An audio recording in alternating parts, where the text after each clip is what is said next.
जय हिंद समाजवादी साथियों, देर शाम फूलपुर विधानसभा सीट से सपा प्रत्याशी के नाम का किया ऐलान। जी हां, आज हम बात करेंगे समाजवादी पार्टी के राष्ट्रीय अध्यक्ष अखिलेश यादव जी को लेकर। जैसा कि आप सभी लोगों को पता है, उत्तर प्रदेश में अब 10 विधानसभा सीटों पर उपचुनाव होने जा रहा है, जिनमें से एक जो विधानसभा की जो सीट है वो है फूलपुर की विधानसभा सीट। फूलपुर की विधानसभा सीट एक ऐसी सीट है जो लगातार उत्तर प्रदेश की राजनीति में चर्चाओं में बनी हुई है। जैसा कि आप लोगों को पता है, जो लोकसभा का जो चुनाव है वो संपन्न हो चुका है, और लोकसभा के चुनाव के संपन्न होने के साथ ही साथ समाजवादी पार्टी के राष्ट्रीय अध्यक्ष अखिलेश यादव जी की जो समाजवादी पार्टी है वह देश की तीसरी सबसे बड़ी पार्टी बनकर उभरी है, जिसके 37 सांसदों को जनता ने जितवाकर सदन में पहुंचा है। और अखिलेश यादव जी का जो लोकप्रियता है वह लगातार दिन प्रतिदिन बढ़ रही है। वहीं पर समाजवादी पार्टी के राष्ट्रीय अध्यक्ष अखिलेश यादव जी लगातार उत्तर प्रदेश में जो उन्होंने पीडीए का जो नारा दिया था, पीडीए के नारे को देने के साथ साथ अखिलेश यादव जी ने जिस तरह से उत्तर प्रदेश से इंडिया गठबंधन को जो मजबूती प्रदान की है, उसी का परिणाम है कि आज के समय में, वर्तमान समय में भारतीय जनता पार्टी पूर्ण बहुमत से अपना सरकार नहीं बना सकी है। एनडीए गठबंधन के सहयोग से देश के प्रधानमंत्री नरेंद्र मोदी जी बने हुए हैं। लेकिन अब उत्तर प्रदेश में 10 विधानसभा सीटों पर उपचुनाव होने जा रहा है, जिसके लिए समाजवादी पार्टी के राष्ट्रीय अध्यक्ष अखिलेश यादव एक बार पुनः पीडीए के नारे के साथ ही साथ जनता के बीच में पहुंच रहे हैं। और जनता के बीच में पहुंचने के साथ साथ लगातार जनहित के जो मुद्दे हैं, उन मुद्दों को लेकर लगातार सरकार पर हमलावर हैं। विभिन्न मुद्दों पर अखिलेश यादव जी ने अपनी राय रखी, और अपनी राय रखने के साथ ही साथ अखिलेश यादव जी ने उत्तर प्रदेश में जहां पर 10 विधानसभा सीटों पर उपचुनाव होने जा रहा है, उसके लिए अखिलेश यादव जी लगातार दिन रात मेहनत कर रहे हैं। वहीं पर बात करेंगे भारतीय जनता पार्टी की तरफ से, तो भारतीय जनता पार्टी भी उत्तर प्रदेश में जिस तरह से करारी शिकस्त हुई है, उस शिकस्त का बदला लेने के लिए उत्तर प्रदेश में जहां पर 10 विधानसभा सीटों पर उपचुनाव होने जा रहा है, उसके लिए तैयारियों में जुटी हुई है। और हर एक परिस्थिति में भारतीय जनता पार्टी ने जो लोकसभा के चुनाव में करारी शिकस्त मिली है, उसका बदला लेने के लिए लगातार प्रयासरत है। वहीं पर आज हम बात करेंगे फूलपुर की विधानसभा सीट। तो फूलपुर की विधानसभा सीट से 2022 के विधानसभा के चुनाव में यहाँ से प्रवीण पटेल भारतीय जनता पार्टी के प्रत्याशी के तौर पर चुनावी मैदान में उतरे, और उन्होंने यहाँ से जीत हासिल की।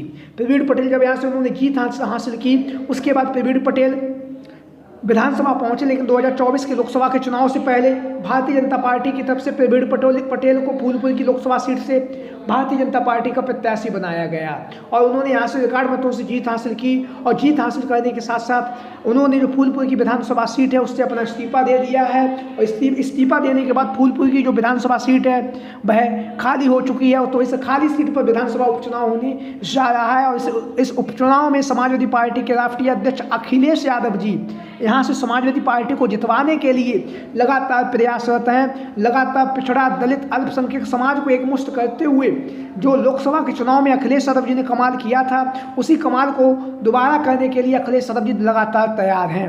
वहीं पर बात करेंगे यहाँ से भारतीय जनता पार्टी की तरफ से जो जीत की जिम्मेदारी है, विधानसभा प्रभारी के तौर पर केशव प्रसाद मौर्य को चुनावी मैदान में जिम्मेदारी दी गई है। वहीं पर समाजवादी पार्टी के मुखिया अखिलेश यादव जी ने यहाँ से केशव प्रसाद मौर्य को भाजपा ने जिम्मेदारी दी है, वहीं पर अखिलेश यादव जी ने अपनी पार्टी के सबसे बड़े दलित चेहरे इंद्रजीत सरोज को फूलपुर की विधानसभा सीट से विधानसभा प्रभारी बनाया है। और विधानसभा प्रभारी बनाए जाने के साथ ही साथ यहाँ से इंद्रजीत सरोज की जो भूमिका है, वो सीट को जितवाने के साथ साथ प्रत्याशी के नाम में भी इंद्रजीत सरोज की जो अहम भूमिका मानी जा रही है। वहीं पर यहाँ से समाजवादी पार्टी के प्रत्याशियों को लेकर लगातार मंथन का दौर जारी है। अनेक दिग्गज लगातार टिकट की दावेदारी कर रहे हैं, और टिकट की दावेदारी करने के साथ साथ लगातार फूलपुर की जो विधानसभा सीट है, वहाँ से समाजवादी पार्टी की तरफ से अनेक दिग्गजों के नाम लगातार चर्चाओं में बने हुए हैं। तो अखिलेश यादव जी लगातार जाति समीकरण को समझ रहे हैं, और जाति समीकरण को समझने के साथ साथ जो पीडीए की जो जनभावना है, उस जनभावना का ध्यान रखते हुए अखिलेश यादव जी यहाँ से चुनावी मैदान में प्रत्याशियों के नाम को लेकर मंथन का दौर जारी है। वहीं पर यहाँ से जो पहला नाम जो चल रहा है समाजवादी पार्टी के प्रत्याशी के तौर पर, वो है अमरनाथ मौर्य। जैसा कि आप सभी लोगों को पता है, समाजवादी पार्टी के वर्तमान समय में, समाजवादी पार्टी के पूर्व में लोकसभा प्रत्याशी रह चुके हैं फूलपुर की लोकसभा सीट से। और फूलपुर की लोकसभा सीट से इन्होंने जिस बेहतरीन और शानदार तरीके से प्रदर्शन किया है, उसी का परिणाम रहा कि यहाँ से भारतीय जनता पार्टी महज 4000 वोटों से जीतकर यहाँ से भाजपा के जो सांसद थे प्रवीण पटेल सांसद निर्वाचित हुए। वहीं पर उन्होंने एक नया इतिहास भी रचा है। अमरनाथ मौर्य ने भाजपा के जो वर्तमान सांसद थे उन्हें उनकी विधानसभा सीट से चुनावी मैदान में हरा दिया है। जी हाँ, फूलपुर की विधानसभा सीट से प्रवीण पटेल भारतीय जनता पार्टी के विधायक हुआ करते थे और अमरनाथ मौर्य ने भारतीय जनता पार्टी को लोकसभा के चुनाव में फूलपुर की विधानसभा सीट से 18,000 वोटों से चुनावी मैदान में करारी शिकस्त दी है।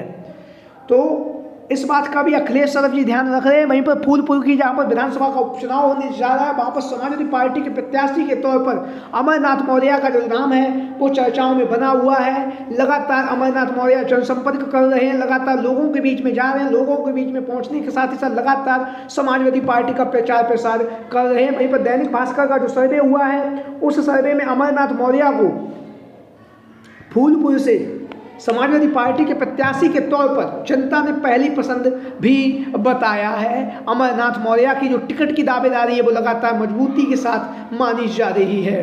वहीं पर बात करेंगे दूसरी जो विधानसभा सीट है, दूसरी जो प्रत्याशी जो है वो है राजमाता कृष्णा पटेल।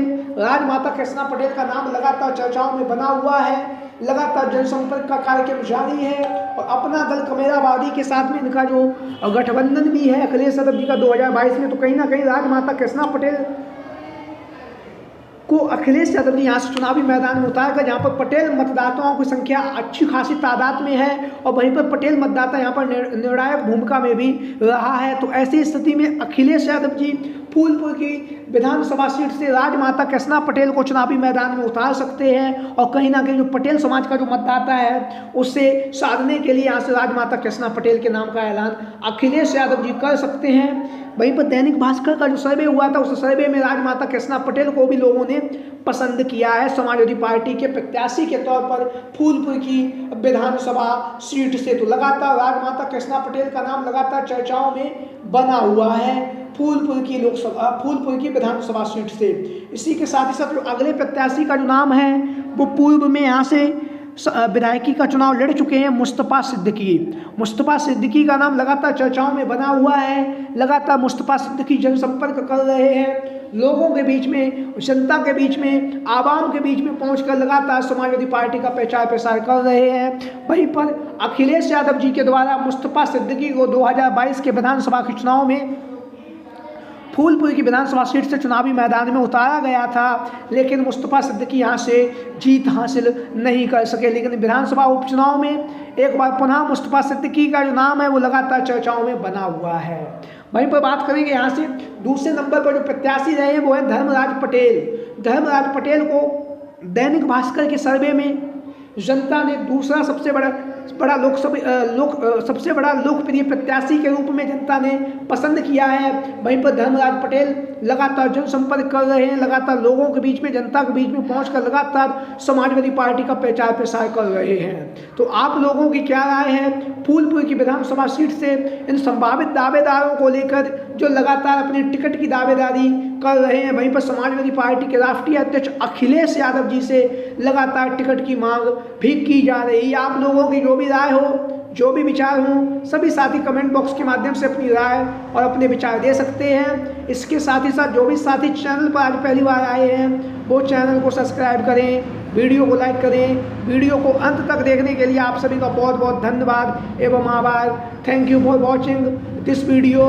जय हिंद, जय भारत, जय समाजवाद, जय अखिलेश मिशन।